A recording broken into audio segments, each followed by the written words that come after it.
my news up here at Desaweg in Kanda. This is Hot Edition. We're also live on Kesme 107.1 in Tamale and beyond. We're live on W93.5 in Wa and beyond. You can also listen to us all across the world on 3news.com. We're streaming live across social media platforms at 3FM927 on Facebook, Twitter, and Instagram. You can log on to these social media handles and get to follow everything that's happening in the studio every step of the way. Let your voice be heard. You have a say in what we say tonight here on Hot Edition. You can also share your thoughts with us on our Facebook page at 3FM927. Coming up this evening, former NPP Northern Regional Chair, as Bugri Nabu, puts to rest doubts about the authenticity of the leaked audio tape regarding an alleged plot to oust the Inspector General of Police, Dr. George Akufo-Dampare, as he appears before the investigative committee probing the matter. He has confirmed that indeed the voices in there are his, and he identifies the two other persons on the tape. Do you see yourself connected with the tape you just heard? My voice is there. Very good. Very good. Okay.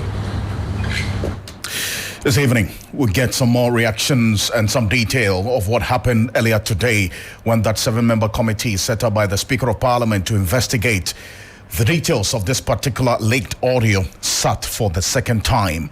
Also, this evening, your Election Command Center is up at it again as the Elections Committee of Governing New Petote Party vows to crack down on flag-bearer aspirants who publicly attack colleague aspirants following an emergency meeting of last weekend's special delegates conference. Stay with us. We have details of that. Plus, the government launches second phase of its Planting for Food and Jobs flagship program. This evening, we assess the phase 1 of the program and the changes that have been proposed to phase 2 and what especially stakeholders in the agri sector have to say about this. All these, plus the latest in business, sports and entertainment coming up over the next 60 minutes here on Hot Edition on 3FM 92.7. I am Alfred Ocansey. Welcome.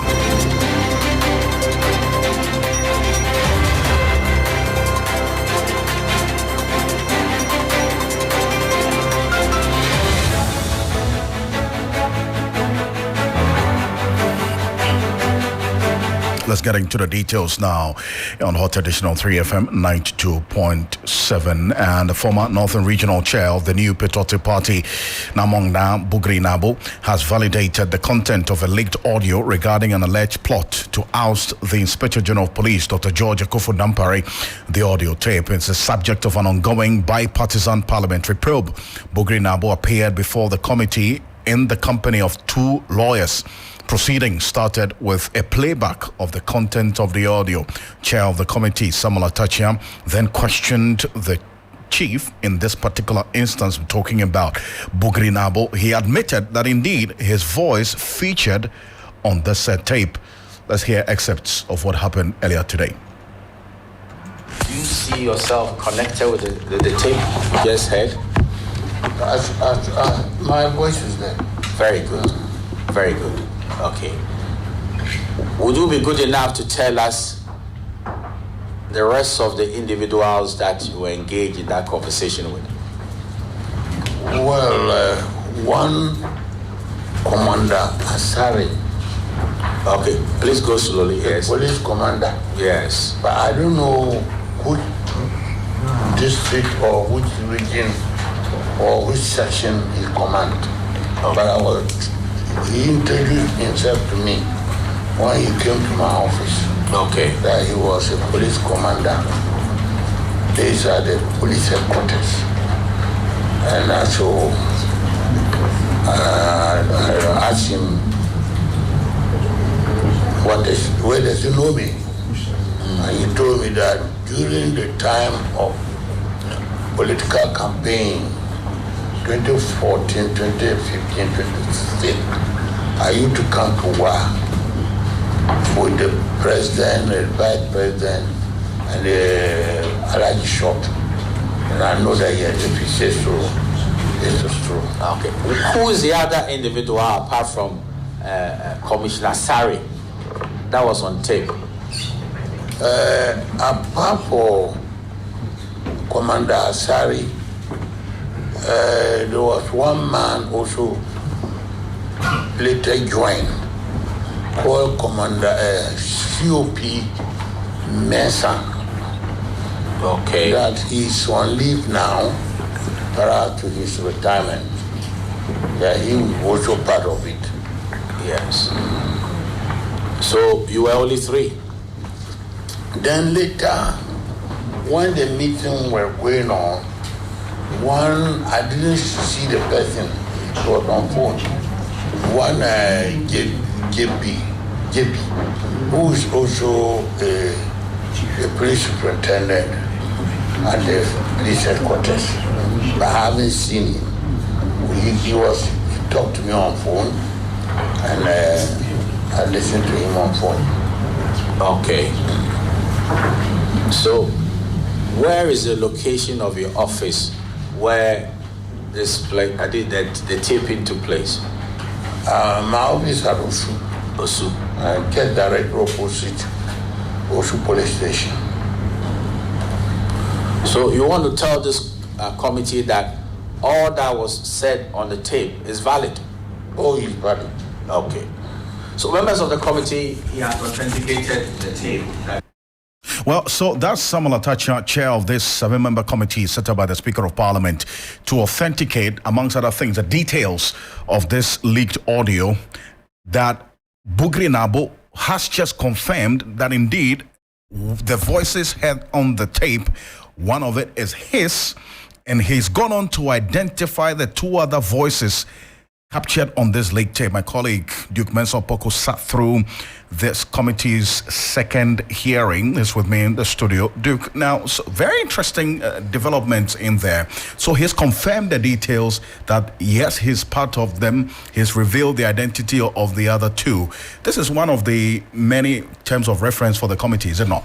Right. So Chief Bugri Nabo has made the work of the committee easier.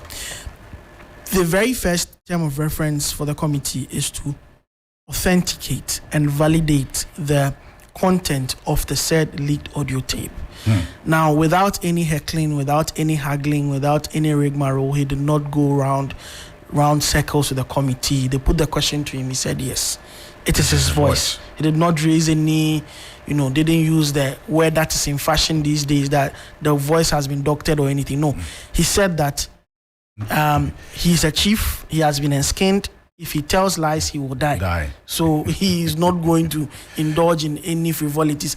The fact of the matter is that it is his voice. That's it. And that he conducted a conversation with these gentlemen, one of whom had come there to lobby him to get the president to remove the current IGP and make him the IGP. This man is supposed to be a commissioner of police. He identified him as COP Mensah. Now, he went on to say that Dr. George Akufu Dampare is a according to the conversation, he's a dyed-in-the-wool NDC member, and he had been ADC to the former president, J.A. Mills. And because of that, and he had actually been promised by NDC candidate John Mahama that if he becomes president after the 2024 election, he will maintain him as IGP.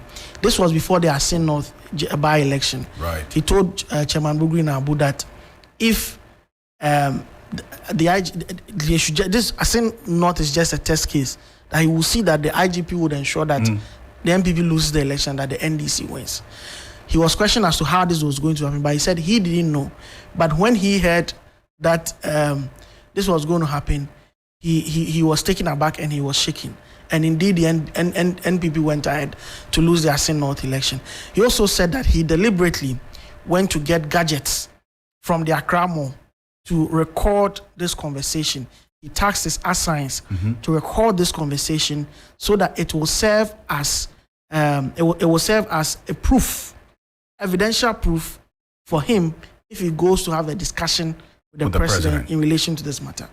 I see. So then that actually sets the basis for the committee. They've ticked the first box, is it not? Absolutely. Yes, the voices have been authenticated. Yes. The leak tape is indeed authentic.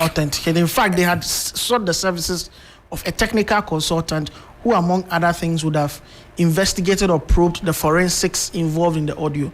But now it looks like he will have a field day because he will have no work to be done. Because the voices have been confirmed. Yes, except the 2 gentlemen who have been named, the 2 police officers who have been named, come at the next sitting, maybe next sitting we are told will be on Thursday. They come and then decide that, or if they tell the committee that these are lies, they don't even know Bugri and Abwenda, they've not had any conversation, then this technical consultant will be called into action to conduct some forensic analysis and investigation on that tape that today was played over 30 minutes.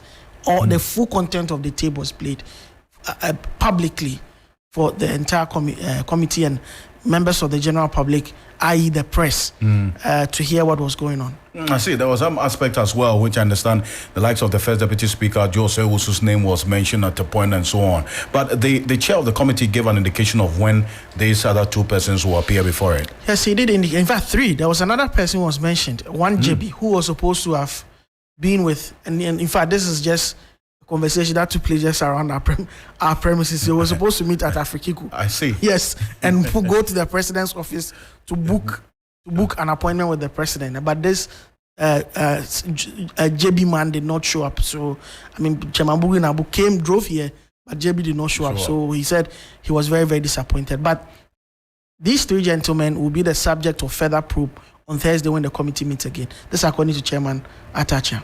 Well, you heard him. I don't have to pass any judgment on it because I've not heard, and we've all not heard the full extent of the evidence.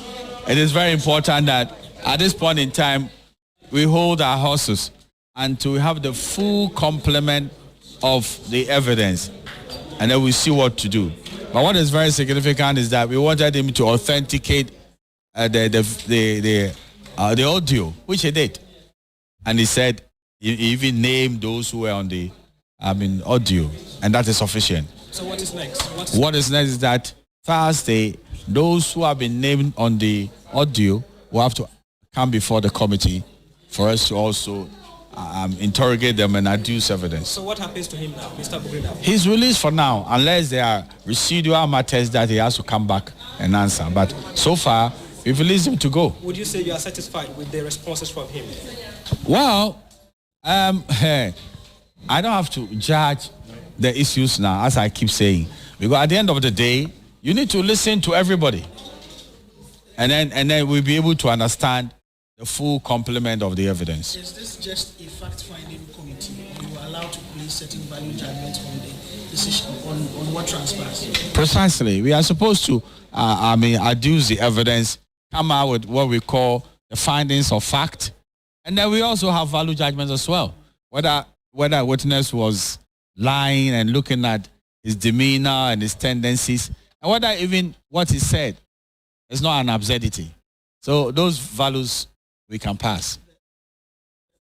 In the introduction, there was a gentleman who was also introduced as a technical person of the committee. What really is his role? Is he supposed to give us background technical advice because of his standing and because he's been in the police service for a long time?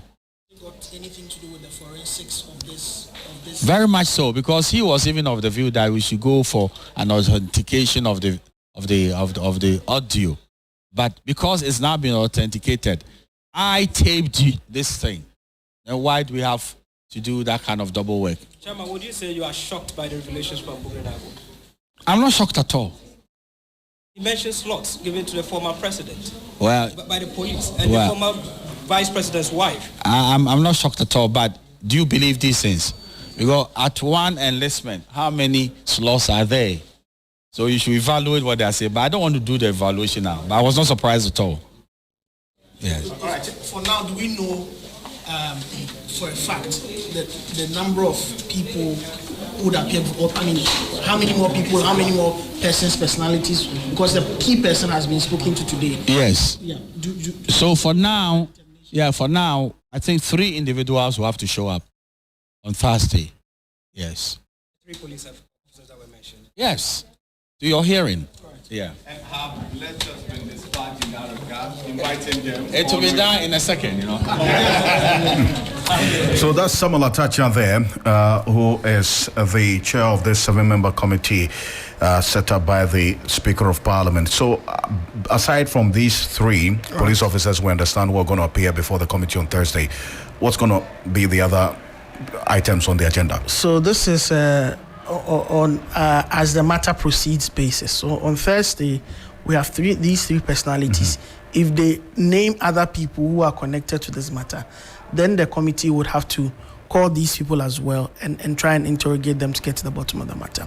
Already we are told that the committee wants to do its work in 2 weeks, wrap up its report, and take it to the Speaker before Parliament resumes from recess somewhere in October. So they're trying to do their work as quickly as possible, put the matter to bed, and represent their report to the Speaker, which then would be discussed when Parliament returns from recess in October. In October? Right. Good stuff. Duke, I appreciate your time as always. Thank you. Thank you very much. Duke Mensah-Poku sat through, and he will be sitting through the committees hearing, this 7-member committees hearing throughout. On Thursday, in fact, that's the next day that this committee is going to be sitting on this matter. And very, very interesting developments earlier today.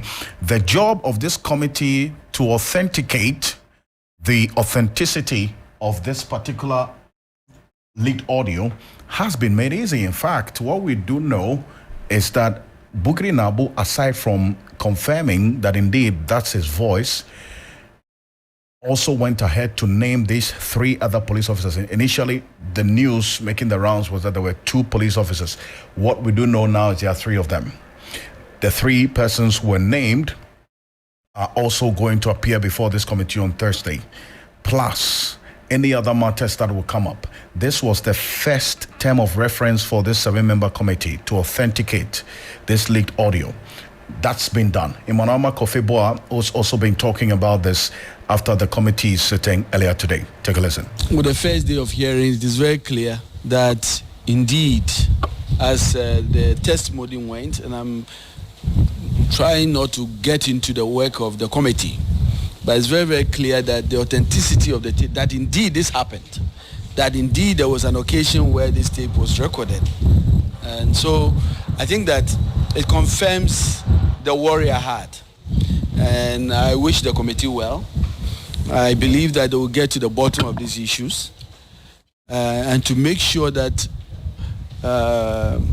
all the fears of the people of Ghana who have listened to this tape are addressed. I mean, it should not happen in Ghana that people who have been entrusted at the highest levels to basically protect and safeguard the interests of the people of Ghana and the stability of this country in terms of security, especially when it comes to elections, see themselves as basically working in the interest of a political party to basically ensure certain outcome. That is a nightmare. If indeed we have such characters in the police service who do not see themselves as professionals, but as MPP party apparatchiks, then God should save our country. We must get to the bottom of it. And I believe that this committee will do exactly that.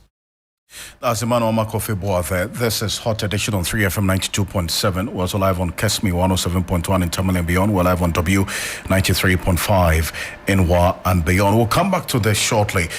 Security analyst Dr. Adam Bona is going to be joining us on this matter here on Hot Edition on 3FM 92.7. But the issues keep coming out, especially in the aftermath of the NPP Delegates Conference, as a special delegates conference over the weekend held to indeed prune down the numbers of the persons seeking to lead the party as a flag bearer from 10 to 5. The party executives have been talking. In fact, there's been a committee set up to check the indiscipline that, according to the party, occurred over the weekend, and they want that addressed as soon as possible to ensure that the issues do not degenerate into matters that, according to the party, threaten the peace and harmony of the NPP going into the December 7, 2024 elections.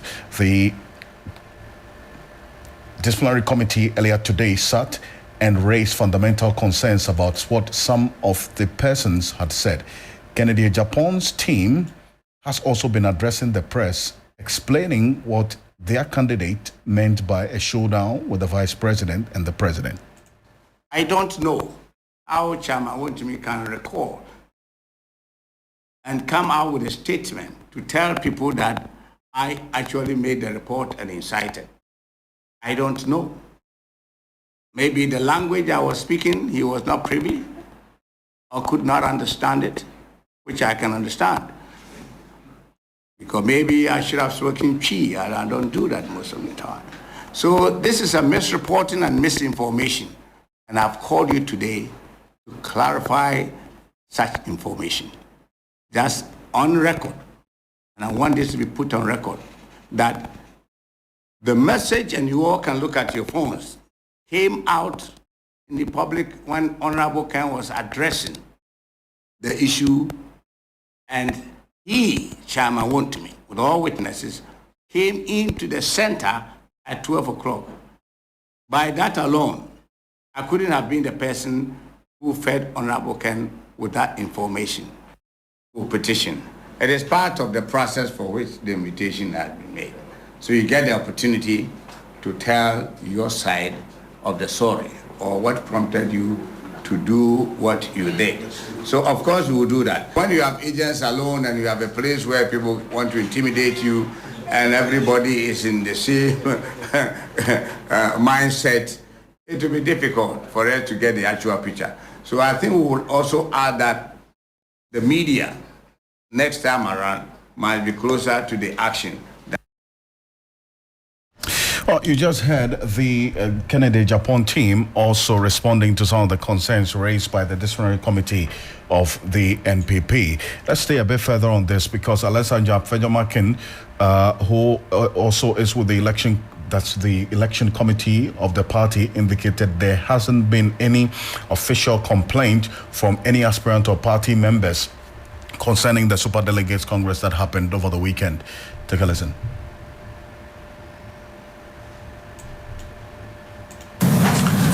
Now, it is important for us to state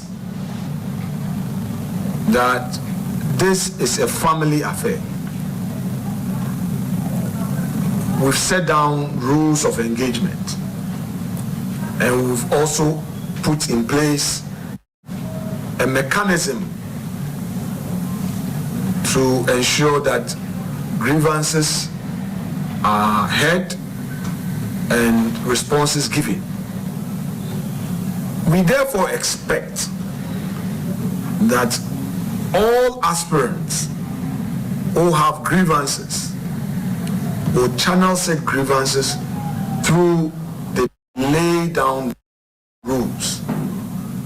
We as the elections committee have this mandate to look into all matters of concern. We therefore call on agents, assigns, and the principals themselves to respect such rules.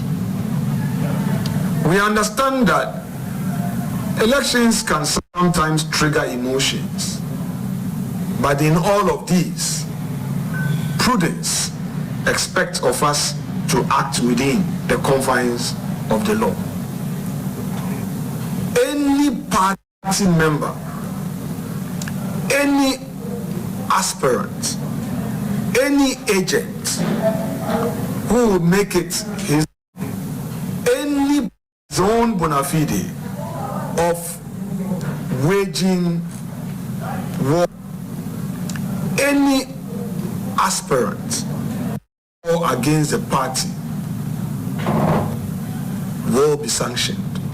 Alessandra Fejomakin there. Let's go on to the telephone line. My colleague Judith Awachutando, who sat through the committee's hearing earlier today, is joining me on the telephone. Judith, what more do we know about what happened?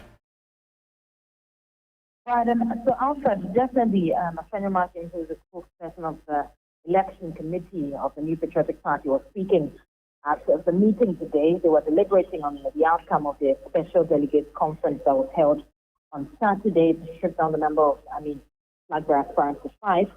Yes, the committee is saying that the necessary punitive measures will be taken against the aspirants who attacked fellow aspirants. But we know as well that they have said that they are going to summon all 10 aspirants on Tuesday, that's tomorrow, August 29th. And they're going to listen to their grievances and ensure that they're all given a fair hearing. They're also saying that concerning Alan Tremartin's latest statement in which he was lamenting the attack of his polling agent, the committee has decided that they would meet him personally and so they can resolve his grievances. But did the committee also take notice of the attempt by the Kennedy Ohinia Japan team to try and explain what this showdown that he was heard saying was all about? Well, they didn't take that notice, and that is why they're saying that they're going to summon him tomorrow in the meeting, apart from the fact that 10 aspirants would be summoned. He's also going to be summoned as well, personally, so that they are able to speak to him, understand what he meant, and then know steps to take. But generally, they believe that there are laid down principles, as you heard Afeni Martin say. They are saying that there are laid down principles for the party in ways to address grievances. And so if you do not follow those principles, then you're going against the rules and regulations of the party, and then punitive measures would have to be put against you. And so that is what generally the feeling was at the meeting. See, now, were there any other issues of disciplinary concerns? That is, if the party, according to Alexander Fenemak, the party had received any further complaints about the issues that happened on Saturday, specifically concerning attacks on the agents of likes of Alan Tremartin in the Northeast region? Right. So yes, we know that he acknowledged the fact that, the statement that was issued by Alan Tremartin's campaign team earlier today, they were talking about the fact that they weren't happy or they were disappointed in how one of their polling agents was treated. And so they have acknowledged that statement. They're saying that, yes, they're going to meet with him personally, that is just Alan Tremartin, and understand what his grievances were and try and find ways to resolve that particular issue. But lastly, as part of the issues they spoke about in the meeting, they lastly spoke about the fact that the two people that tied at the fifth position in the Superdelegates Conference, they have recommendations. They've made some recommendations, but they're going to pass those recommendations through the National Committee, through Van Neck, and after that is done, they would now come and issue a statement to the public as to what exactly will be the next line of action in terms of that fifth position. So that's what really has been transpiring at the meeting today. Judith, thank you very much for the updates there. Judith Awachutando, my colleague, sat through the NPP's election committee this meeting earlier today, reviewing what happened on Saturday during the Super Delegates Conference, and then also the matters of some indiscipline that occurred on that day, and then the concerns about the attacks that some agents were subjected to. Specifically, Alan Tremartin has also issued a statement decrying what happened to his agent in the Northeast region. That particular incident has gone viral on social media with a picture of his agent with one eye almost blind. Now, lawyer Charles Abodante is the campaign spokesperson for Kennedy Ohinia Japan. He's joining me on the telephone. Lawyer Abodante, thank you for joining us here on Hot Edition. Now, have you received any official communication from the party's disciplinary committee about the outburst of your candidate, Kennedy Japan, on Saturday? Yes, we have. And what exactly are they asking of you? This is just an invitation, just an invitation to appear before the disciplinary committee. So we are ready to go. We are ready to honor this invitation. And they did not state specifically why they are inviting you to face the disciplinary committee? Oh, they are just talking about certain things, certain behaviors that they think that, in their opinion, was an aberration. And therefore, they are inviting, I think, 4 of them to appear before the disciplinary committee for them to discuss what went down.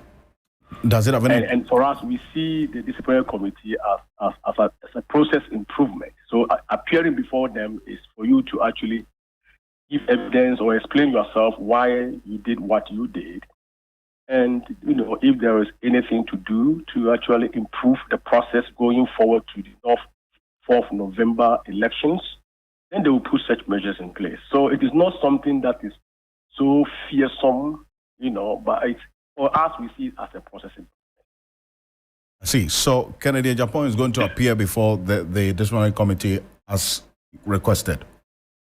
Yeah, indeed. It's an invitation. So if you are invited, and Ken is a law-abiding citizen, and he believes in the rule of law, he believes in transparency and equity, and therefore once the elders have really invited him, he would definitely appear before them. There is nothing to hide. So he will explain himself. Whatever they need to know, he will back it up with evidence. So that's why I'm saying that we see this as one of the normal things. Anytime, if you look at the Constitution, we have this resolution, conflict resolution. If you don't understand anything, if there's something wrong, you have to appear before the committee, and then you sort things out. So that is what is going to happen.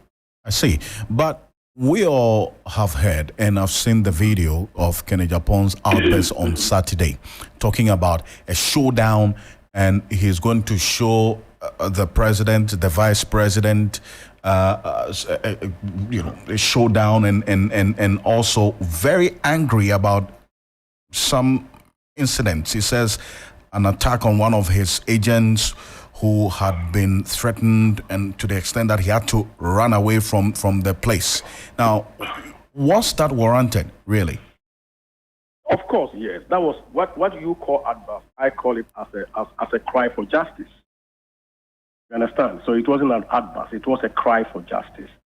If you send an agent and you are the principal, and we have rules of engagement to guide this whole process of the special electoral college, and then if your agent should go to a place and your agent is more treated, your agent's life is at danger, the principal, you just don't have to keep quiet and allow certain aberrations, certain irregularities, certain illegal behavior to persist. You just have to come out and speak out. And since the time of Kennedy or Kennedy Japan make that cry for justice, things in that region started normalizing, and other regions also started taking shape. So it wasn't an uproar. It was a cry for correction. It was a cry to raise alarm. And look, we have the rules of engagement. Look, this is the guidelines. We have the guidelines to guide this whole process. Some people are violating. Some people are now in conflict with the law. I see. And therefore, you have to cry. And meanwhile, the northeast where the incident happened, that is the same northeast that Alan Martin's agent was beaten. And you have seen the pictures and all that. You understand? Indeed. And then the outcome of the elections at the northeast also bespeaks of exactly what went down over there. And so for Ken to say I will give you a showdown, I think you are a journalist and people should understand that showdown is not something that is threatening. Showdown means that in the upcoming elections, I'm going to give you a fierce competition. In the upcoming elections, I'm going to give you a run for your money. In the upcoming elections, I'm going to prepare myself and be ready to make sure that all these irregularities and aberrations and abnormal behavior will not happen. I will make sure the rules of engagement are enforced. And so a showdown is just a description of performance. That, going forward, I will make sure that my message is going out there, and I will perform, and I will prove to you that I am the right person. But lawyer, you before I asked this question, you had actually affirmed your confidence in the party structures and the fact that even the invitation to the disciplinary committee is one of the party's ways of creating the platform for the issues to be resolved. Yes. So if you believed in the party structures that much, couldn't your candidate have also resorted to the party structures in also making his grievances known so that the party structures will address them instead of the outbursts or the expression of anger and the demand for justice publicly as we saw it? Well, that was a cry for justice. In the first place, you have to shout. He has to say what he said in order to ensure that within the short period of time, things will normalize. And then going forward, then we will do what we were supposed to do.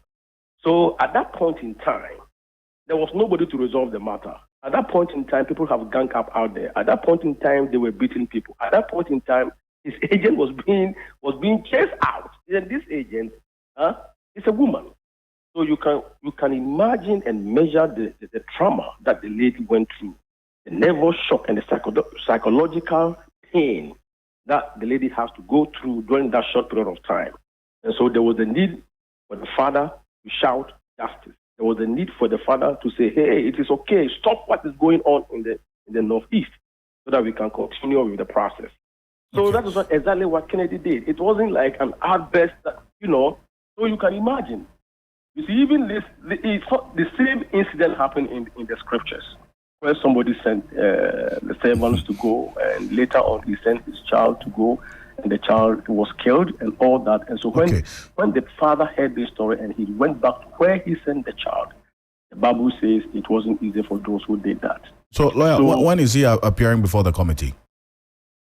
Well, I don't know exactly. I think I have to cite the letter. The letter didn't come with a date?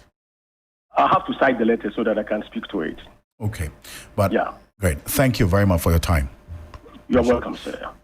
Lawyer Charles Amodate is the campaign spokesperson for Kennedy Japan. You heard him trying to explain what Kennedy Japan meant by this. No, the agent, I will not eat. Oma chasing and we're questioning the hotel room. We know, sir, at the end, a delegate, 28. I feel the diaspora in Bao Abetu. MPP 20 vice president, he will get the shock of his life in this country. He will get the shock of his life. Vice president, vice president, president in this country.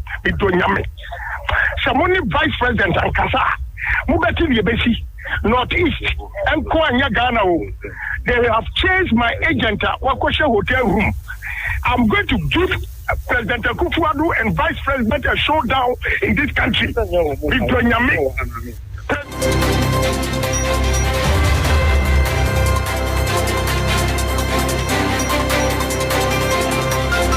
That's Kenya Japan there, and he has been invited to meet the disciplinary committee of the NPP over these comments you just heard him making there. We'll see in the coming days. We were trying to get the date for his appearance, but the man we just spoke to, his campaign spokesperson, couldn't give us the specific date because they have to check the letter that came with that said invitation. But you're still live here on Hot Edition on 3FM 92.7. We're live on Kesme 107.1 in Tamale and beyond, also on W93.5 in Wa and beyond. Let's go back to our earlier story where now the committee, the 7-member committee set up by the Speaker of Parliament to investigate, among other things, the authenticity of the leaked audio that captured a plot to have the president remove the IGP, has been made really easy because Bugri Nabu has confirmed and indeed revealed the identities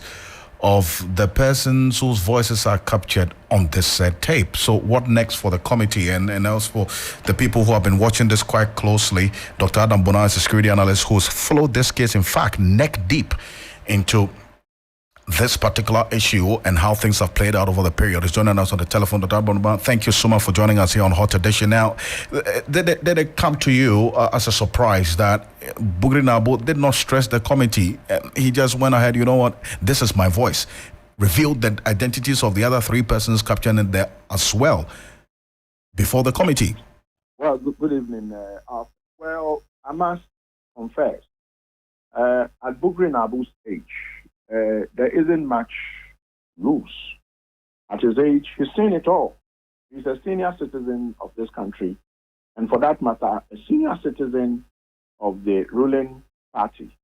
And so, and let's also admit that he swore an oath before the committee, to say whatever he said would be the truth, nothing but the truth, which means that if he lies, if he says something that later comes back not to be true, he could be cited for perjury. And it is a criminal offense we know under our criminal jurisprudence. So as far as I'm concerned, Bugri Nabu was being sincere, was being honest, and he gave a plethora of reasons why he needed to record. We have heard the president in several occasions say, give me the evidence for me to sack an appointee. And so Bugrin probably was confirming the fact that if he had to go and talk to the president about some of these things, about these people who are alleged that the IGP will not aid the MPP to break the aids and all the things they said, the president would ask him to bring evidence. So he decided that he didn't want any trouble with the president. I would have to record this. And he went to Accra Mall to purchase a recorder. And so as far as I'm concerned, day one has gone very well. If you ask me, it's gone very well, day one. Yes, Alfred. I see. But what should be, after these revelations or confirmation by Buginabo, what other issues should be of interest to the committee going forward beyond the other persons Buginabo mentioned appearing before them on Thursday?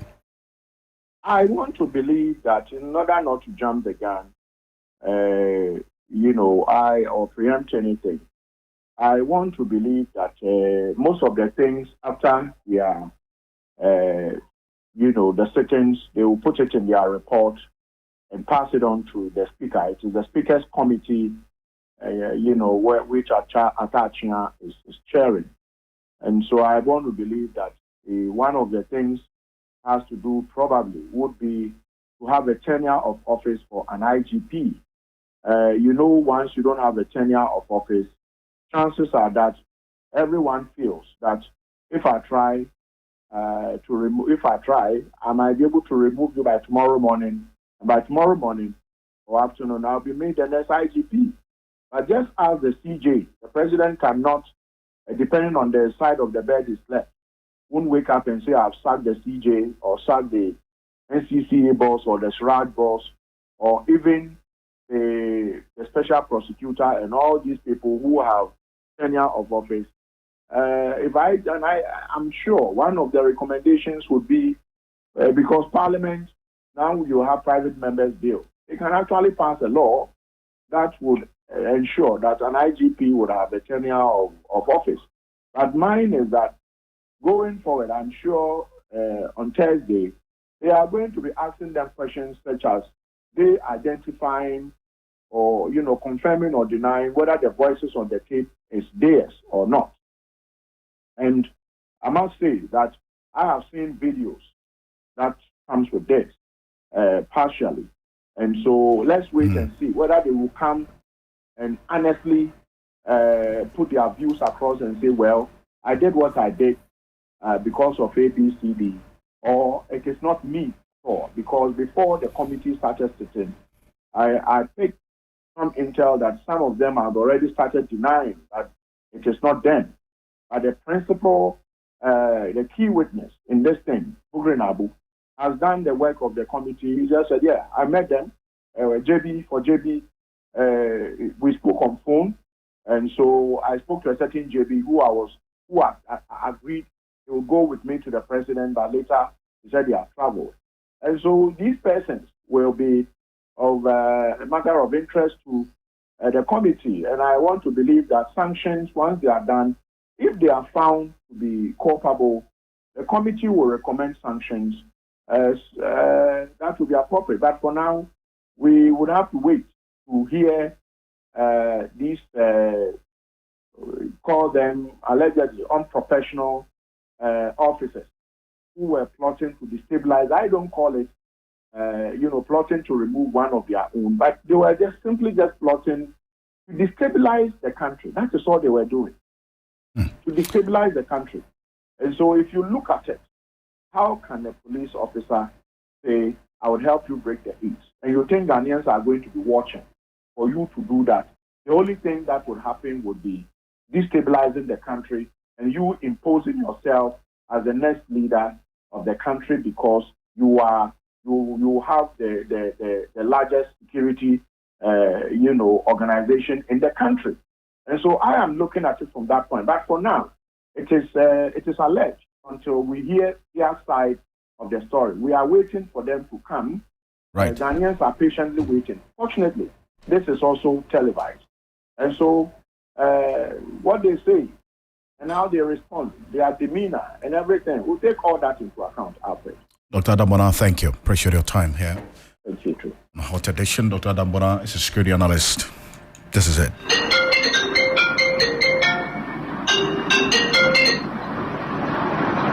The policy, and I told the General Secretary,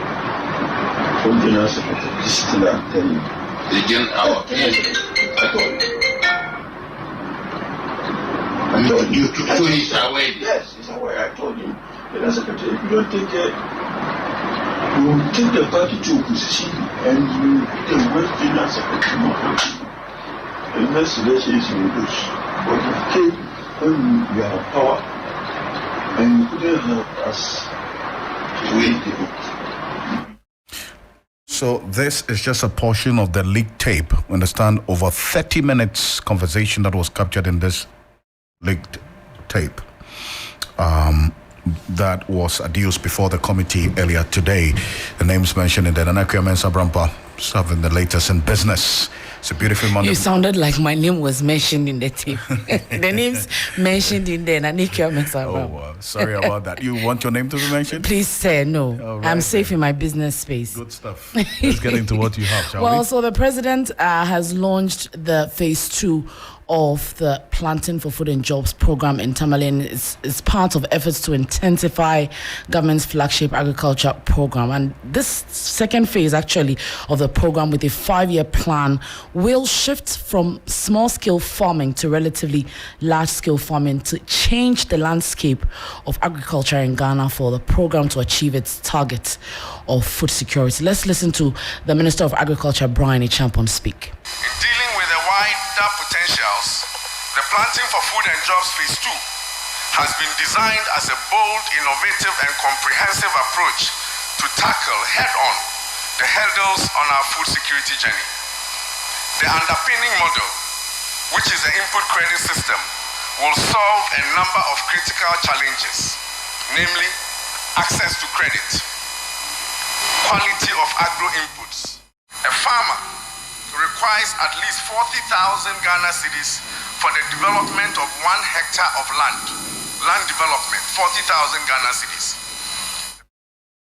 And that was Minister of Agriculture Brian Echampon. President Akufo-Addo, on his part, also said the first phase of the Planting for Food and Jobs recorded that is huge successes. Significant successes have been recorded after some 6 years of implementation of this first phase of the Planting for Food and Jobs program. Notably, these include reaching over 2.7 million farmers and other value chain actors under the 5 modules, a relatively stable food security environment with food self-sufficiency in major food staples such as maize, cassava, and yam. Increased agricultural sector growth rate from the 2.7% we inherited in 2016 to an average of 6.3% from 2017 to 2022. Increased fertilizer application rate from 8 kilograms per hectare in 2016 to 25. And that was President Akufo-Addo. The ones we're talking about food and agriculture, the Chief Executive Officer of the Chamber of Agribusiness is projecting price of onions to continue to go up. Anthony Morrison is therefore calling for ECOWAS intervention to facilitate movement of foodstuff in the sub-region. The Chamber of Agribusiness wants government to support onion production in the country. We may not likely see an end to the increasing prices of onion. Yes, of course, we may have to look at a possible ECOWAS intervention, especially with regards to the food area. There are sub-regional trade in the food between most of the sub-regional countries, Ghana, Nigeria, Ghana, Burkina Faso, Ghana, Niger, Ghana, Mali, Ghana, Ivory Coast, and what have you. The military intervention may not be the most ideal situation, especially where we are actually facing a lot of food security challenges in West Africa. ECOWAS may have to set up a form of committee that will expedite action on the food trade, especially the movement of food from various countries. That was Anthony Morrison. He is the Chief Executive Officer of the Chamber of Agribusiness, and the Chartered Institute of Insurance, or the Chartered Insurance Institute of Ghana, has revealed that the current economic challenges are having a toll on the insurance sector. President of the Institute, Solomon Latte, fears the sector's current low contribution to GDP could be further exacerbated if insurance companies do not show resilience and innovation. Some of the risks faced by insurers in challenging times like these are increased claims and claims costs, increased fraudulent claims, and underinsurance, among others. There could also be business closures, downsizing, and general loss of jobs. Other important activities like corporate social responsibility would suffer as companies find ways to cut costs. President of the Chartered Insurance Institute of Ghana, Solomon Latte, ending it for Business on Hot Edition. Log on to 3news.com for more business news updates. We have sports next story, Kwampafo. Well, thank you very much, Nadik. We start off from the local scene where Dreams FC qualified to the next round of the CAF Confederation Cup preliminary round after they came from a goal down to beat Milo FC of Guinea by 2-1 at the Accra Sports Stadium on Sunday. Head coach of the Still Believe outfit, that's Karim Zito, says that his side were ready for the challenge. Well, I think before this game, I told you people that it won't be easy for me because the name alone may deceive you, Milo FC. So you might think you can just boil hot water and then finish them. Now you saw it yourself. I'm very happy for my boys. I'm very happy for the club. I'm very happy for myself because we work towards this victory and then we achieve it. Because I told you people that I went to Guinea with two objectives. That is either to win or to draw. And I had one of the two. So again, here I said, I need nothing but to qualify. I don't care about. Well, that was head coach of Dreams FC, Karim Zito. Now, his side, Dreams FC, would play Kalon FC of Sierra Leone next after their opponent AS Douanes of Niger withdrew due to the current political situation in the country. Now, before we go, just an update on Mohamed Kudus, who's officially a Hammer after joining West Ham on a 5-year deal. The Ghanaian says he's excited and goes on to explain how his strength can help the team. Been dreaming to play in a league like this since I was a kid, so just taking each day by itself and just following my dream, and then we are here today. But it doesn't stop here. We keep writing history and then keep going. Yeah, so excited to see you play in a West Ham shirt. For anyone who's not seen you play, any West Ham fans who haven't seen you play before, how would you describe the way you play? Defense. I feel that's what football is about. My dribbling ability, strength, finishing also. So I'm just here to do my best to help the team, so the fans should just expect some entertainment. Well, that was Mohamed Kudus, who becomes West Ham's second record signing, or second most expensive player. And he says that he can't wait to play for the Hammers in the Premier League. Remember, Friday, David Moyes' side would be travelling to Luton Town, and we could see Mohamed Kudus make his debut for his new side. But that's how we wrap up the sports segment here on Hot Edition. My name is Ray Kwampafo. Up next is Entertainment with Akofa.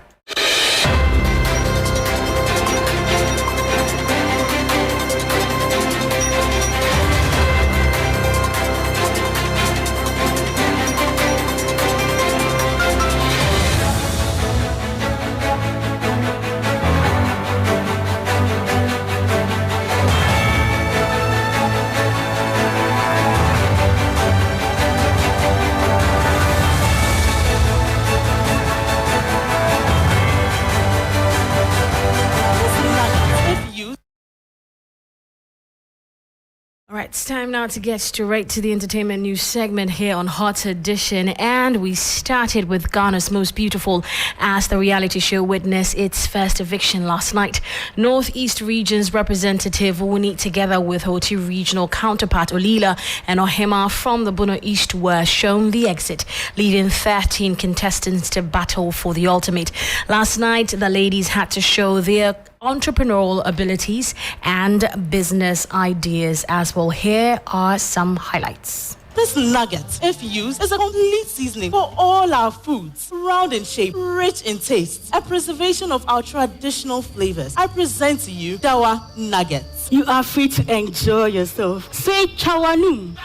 Yes, with a sum of 600 Ghana cedis, I can make a pieces of 400 Ghana cedis, which make me a profit of 1,600 Ghana cedis weekly. So after all was said and done, Nayele from the Great Accra region emerged as star performer for the night for her technological innovation, which had to do with female health and also making sure that ladies have the chance to talk to someone when they have difficulties regarding their health. Femtech Solutions is the go-to app for all women to talk to health professionals at any time of day via our active call lines. It is for all classes of females to join just by downloading the FMS app onto your phones. And ultimately, we have a star performer for the night. What do you think did the magic for you? I would say it's good because we all had beautiful ideas. So I just did my best and left the rest to God, and He glorified Himself. And you have been nominated a couple of times for this particular award. How was the feeling like even before your name was mentioned? There was some anxiety, a level of anxiety, because I wasn't sure. I didn't know what was going to happen. You know, like you said, it's a very tough night. So when my name was mentioned, I was like, oh, glory to God. And also another lady who stood out on the night for the most eloquent category was Amwinima. What did you put in your performance that won you this award? Actually, before the performance, I was really nervous. So I went to the washroom and prayed. I told God that, God, I'm putting in my best. May you do the rest for me. And as I went on stage, I delivered. Well, staying a while longer on GMB, regardless of your exit from the reality house, the three evictees on the night, Wuni representing the Northeast region, Olila from the Oti region, and Ohima from the Bono East region, said they are grateful for the opportunity. The contestants are hopeful of better prospects. They spoke to 3 Entertainment. Despite being evicted, Olila, Ohima and Wuni are optimistic of brighter opportunities. For them, Ghana's Most Beautiful platform has given them sufficient exposure, adding that their eviction from the show is not the end of their plans. Olila, after 7 weeks, you're saying goodbye to the competition. How has the whole program impacted your life? It has impacted me positively, and everything was interesting and fun. I love every bit of it, and I'm going to miss everything, but I'm so happy this happened. And I always remember it is a crown. So as the journey keeps going, some will drop. But that doesn't stop there. As life goes on, you keep doing new things. The crown is just a bonus. So therefore, this is a platform for me to explore. So I'm okay. It has been an exciting moment with my colleagues. I've learned a lot. And I think the journey is not just here. Yeah, there's something great out there for me. So when I go out, I'll push myself, and I think I'm going to do great things out there. So it's fine. So this evening, it was a night of business. Do you have any plans of fully venturing into the business idea you pitched tonight, or you have other plans as well? My plan is to be a musician. So I'm just planning on it, and I think when I go out, I'm going to start my music career too. Wuni, who couldn't hold back her tears, was grateful for the opportunities given and lessons learned. Well, first of all, I would like to say a very big thank you to TV3 for giving me this opportunity, and Almighty God. I mean, who am I? I'm here today because of God, and I'm very grateful to each and every one, my family, my friends, the ladies, and you, Juanita. Thank you all. I came to learn. I've learned. Maybe I didn't really give a tough competition, but I'm so grateful. And that's how we end the entertainment news segment here on Hot Edition, powered by 3 Entertainment. My name is Akofa. Thanks for joining me, and I'm on your radio later at 8 p.m. with Wind Down. On behalf of Alfred and the entire production team, we say thank you for joining us for Hot Edition. For more news, log on to 3news.com. We catch you same time tomorrow. The 3FM Drive team continues.